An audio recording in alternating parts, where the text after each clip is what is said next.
Hello everyone guys, welcome to my YouTube channel. आज हम design pattern के fourth design pattern को देखेंगे, जो कि है प्रोटोटाइप डिज़ाइन पैटर्न, जो कि क्रिएशनल डिज़ाइन पैटर्न का पार्ट है। Let's get started.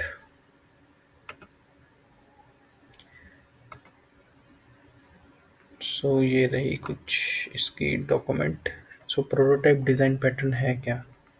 The prototype design pattern is used to create duplicate object or clone of the current object to enhance performance. This pattern is used when the creation of object is costly or complex. Example के लिए जैसे हम देखते हैं कि हमारे पास एक object है, एक क्लास है। अब हम चाहते हैं कि उस हम क्लास के क्लोन करके नए ऑब्जेक्ट बनाएं, तो वो यहाँ पे यूज़ होता है। तो इसका एक एग्जांपल ये है कि जैसे हम एक ऑब्जेक्ट बन रहा है, वो बन रहा है कि आफ्टर कॉस्टली डेटाबेस ऑपरेशन के बाद, जैसे हमने डेटाबेस को कॉल की, वहाँ से हमने उसको फैच किया, रीड करने के बाद एक ऑब्जेक्ट क्रिएट किया। अब हम फर्दर डेटाबेस को कॉल नहीं करना चाहते और वही ऑब्जेक्ट को हम रीयूज़ करना चाहते हैं नेक्स्ट रिक्वेस्ट में। तो इसके लिए हम यूज़ कर सकते हैं प्रोटोटाइप डिज़ाइन पैटर्न। तो जो मेन पर्पस इसका यही है कि जो ऑब्जेक्ट को हम क्लोन करके नए टाइप के ऑब्जेक्ट्स क्रिएट करें, डुप्लीकेट ऑब्जेक्ट्स क्रिएट करें। तो इसका यूएमएल डायग्राम कुछ इस तरीके से है। एक इसका प्रोटोटाइप रहता है, जो कि एक एब्स्ट्रैक्ट क्लास होगी या इंटरफेस होगी, जिसमें क्लोन मेथड होगा। और दूसरा इसका रहेगा कंक्रीट प्रोटोटाइप। और कंक्रीट प्रोटोटाइप आइदर उस इंटरफेस को इम्प्लीमेंट करेगा या एब्स्ट्रैक्ट क्लास को, और उसमें एक मेथड होगा क्लोन, और वो क्लोन मेथड जो रिटर्न करेगा, वो रिटर्न करेगा ऑब्जेक्ट। ठीक है, चलिए इसकी अब हम ये तो रहा इसका यूएमएल डायग्राम। आइए चलिए इसकी इम्प्लीमेंटेशन देख लेते हैं। तो यहाँ पे मैंने एक आई एम्प्लॉई एक इंटरफेस है, जिसको मैं प्रोटोटाइप इंट क्लास भी बोल सकता हूँ। तो उसमें मैंने एक क्लोन मेथड लिया है और एक गेट डिटेल लिया है। तो उसके बाद मैंने एक डेवलपर क्लास लिया है और एक टाइपिस्ट क्लास लिया है। तो इसमें यदि आप डेटा देखोगे, तो डेवलपर क्लास में नेम है, प्रेफर लैंग्वेज है, रोल और वर्ड पर मिनट है। टाइपिस्ट क्लास के अंदर name, role, word per minute है। और मेथड्स में क्लोन मेथड है, और इसमें मेथड भी क्लोन दे रखा है। मतलब और जो रिटर्न कर रहा है आई एम्प्लॉय, मतलब प्रोटोटाइप क्लास का रिटर्न टाइप है। और गेट डिटेल एक स्ट्रिंग मेथड है, जो इनकी डिटेल रिटर्न करेगा। तो आप देख सकते हैं कि बाय यूजिंग दिस, मतलब जैसे डेवलपर है तो डेवलपर का नॉर्मल एक नेम होगा, लैंग्वेज होगी, रोल, वर्ड पर मिनट होंगे। टाइपिस्ट के भी सेम रोल है। अब हम देखेंगे कि इन्हीं को ही यूज़ करते हुए डेवलपर या टाइपिस्ट को हम नए ऑब्जेक्ट क्लोन करेंगे। और जो क्लोनिंग की टेक्निक है कि वो क्लोन कैसे होगा, वो हम इसके क्लास के क्लोन मेथड में आइडेंटिफाई करेंगे। ठीक है जी, चलिए स्टार्ट करते हैं कोड में। तो कोड में मैंने ये एक नया फोर्थ फोल्डर ऐड कर दिया है, प्रोटोटाइप। ठीक है, तो प्रोटोटाइप के अंदर ये रही इसकी इम्प्लीमेंटेशन। तो इम्प्लीमेंटेशन के शुरू में हम देखते हैं एक हमारी, आ जा भाई इधर को, ये रहा हमारा एब्स्ट्रैक्ट प्रोटोटाइप। ये हमारा एब्स्ट्रैक्ट प्रोटोटाइप है। Concrete prototype. तो एक मैंने जैसे बताया था कि एक एब्स्ट्रैक्ट प्रोटोटाइप लेंगे। तो डायग्राम में तो इंटरफेस था, पर मैंने सोचा कि अब हम एब्स्ट्रैक्ट क्लासेस के थ्रू इसको इम्प्लीमेंट करते हैं। तो बेस चीज़ क्या है कि एक बेस क्लास के अंदर एक प्रोटोटाइप एक क्लोन मेथड रहेगा, और जिसका रिटर्न टाइप मैच करेगा इसके साथ। और एक नॉर्मल मैंने गेट डिटेल मेथड ले लिया है। तो मैंने एक डेवलपर क्लास बनाई, उसके अंदर एक कुछ field defined keywords per minute, name, role, prefer language. जब मैं अब मैंने यहाँ पे इसको ओवरराइड किया, तो ओवरराइड करने पे क्योंकि मैंने ये इम्प्लीमेंट कर रहा हूँ स्टेप क्लास को, तो उसके मेथड को इम्प्लीमेंट करना पड़ेगा। तो यहाँ पे आप देखोगे कि मैं जो रिटर्न कर रहा हूँ वो प्रोटोटाइप रिटर्न कर रहा हूँ, जो कि बेस क्लास का क्लास नेम है। तो ये टाइप डिफाइन करता है, और ये जो this dot memberwise clone है, तो ये क्या कर रहा है, ये शैलो कॉपी क्रिएट करता है।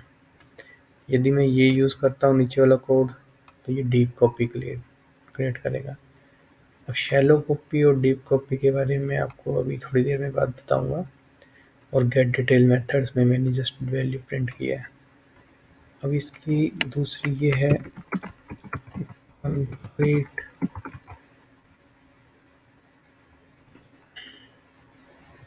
Implementation two. एक टाइपिस्ट क्लास ली, उसके अंदर words per minute, name, role और सेम चीज़ें वही डिफाइन कर दी। ये क्लोन कर रहे हैं तो हम सॉल्व शैलो कॉपी ले रहे हैं, गेट डिटेल कर रहे हैं तो ये भी शैलो कॉपी है, मतलब ये भी हम डिटेल कर रहे हैं।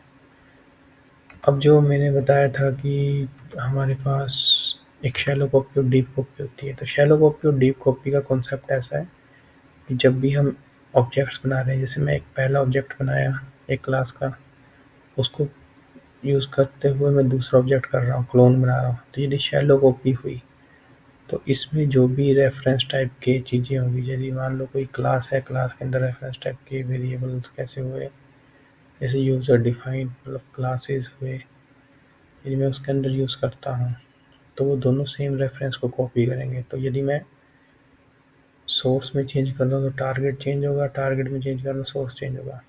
यदि वही मैं डीप कॉपी यूज़ कर लूँ तो उस केस में क्या होगा कि जो ऑब्जेक्ट हम क्लोन कर रहे हैं उन दोनों का रेफरेंस अलग अलग होगा, वो अलग अलग मेमोरी को एलोकेट होंगे। तो ये मैं क्लोन में चेंज कर रहा हूँ तो ओरिजिनल में कोई इफेक्ट नहीं पड़ेगा, और यदि ओरिजिनल में चेंज कर रहा हूँ तो क्लोन में कोई चेंज होगा।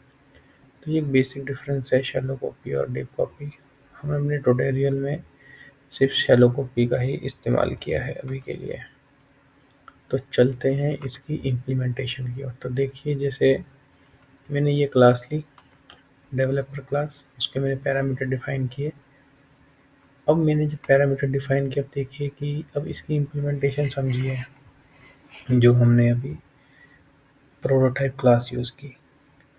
अब आप देख सकते हो कि यदि मैंने ये ऑब्जेक्ट बना है एक डेव का, एक मैं नया ऑब्जेक्ट बना रहा हूँ डेव कॉपी, ये क्या कर रहा है, इसी क्लास को यूज़ करते हुए डेव डॉट क्लोन कर रहा है। तो मैंने जो मेथड लिखा था क्लोन का, जो क्या करता है,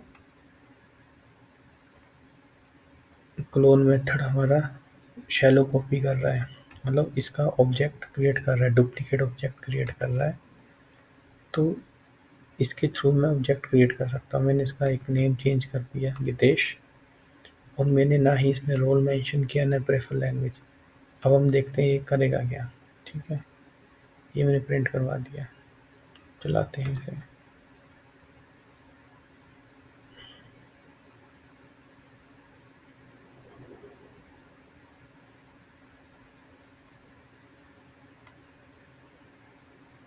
तो आप देखिए कि मैंने पहले ऑब्जेक्ट का नेम डिफाइन किया था Ayush, role, team leader, prefer language या वर्ड पर मिनट 120। सेकंड जो ऑब्जेक्ट बना है मैंने सिर्फ उसका नेम डिफाइन किया, बाकी ये जो चीज़ें हैं मतलब रोल, प्रेफर लैंग्वेज, ये उसने पुराने ऑब्जेक्ट से ऑटोमेटिकली इनहेरिट कर लिया है। तो मतलब ये आप देख सकते हैं कि कितने अच्छे से ऑब्जेक्ट डुप्लीकेट ऑब्जेक्ट क्रिएट कर रहा है इसके थ्रू। तो ये प्रोटोटाइप डिज़ाइन पैटर्न है, जो कि एक प्रोटोटाइप का मतलब ही यही होता है कि हम इसके थ्रू नई चीज़ों को बना सकें, मतलब ये बेस है, इसके थ्रू हम चीज़ों को कॉपी करके यूज़ कर सकें। एक में नया जैसे टाइपिस्ट क्लास ली, उसमें डी डिफाइन की, उसका फिर एक कॉपी बनाई, कॉपी में मैंने नेम और वर्ड्स को मॉडिफाई किया, रोल मेंशन नहीं किया, तो रोल देखो इसने अपने आप ही ओरिजिनल ऑब्जेक्ट से कॉपी कर लिया है। तो यही प्रोटोटाइप का फ़ायदा है। तो इसके हम यूज़ केस समझ लेते हैं। यूज़ केस क्या है कि the classes interface object in our class diagram can be identified as.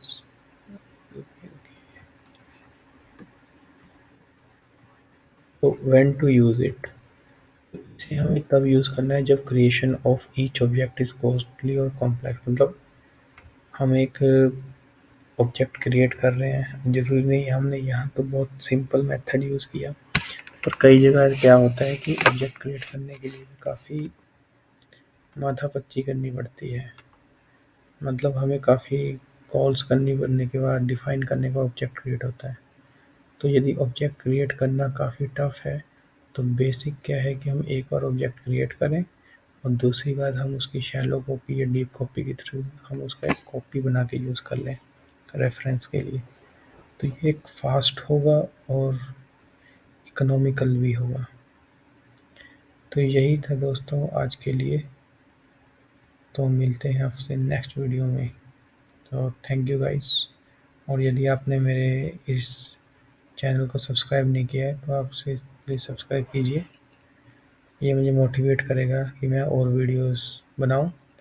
और इस जो ये सीरीज़ थी डिज़ाइन पैटर्न की, इसके पहले वाले कुछ एपिसोड्स हैं, 3 एपिसोड्स हैं, तो आप वो देख सकते हैं। मैंने क्रोनोलॉजिकल ऑर्डर्स में रिलीज़ किए हैं और इसका जो कोड है आपको गिटहब्स पे मिल जाएगा। उसकी मैं रेपॉजिटरी की डिटेल अपने चैनल पे शेयर कर दूंगा। So thank you guys, thank you again for my YouTube channel. So bye.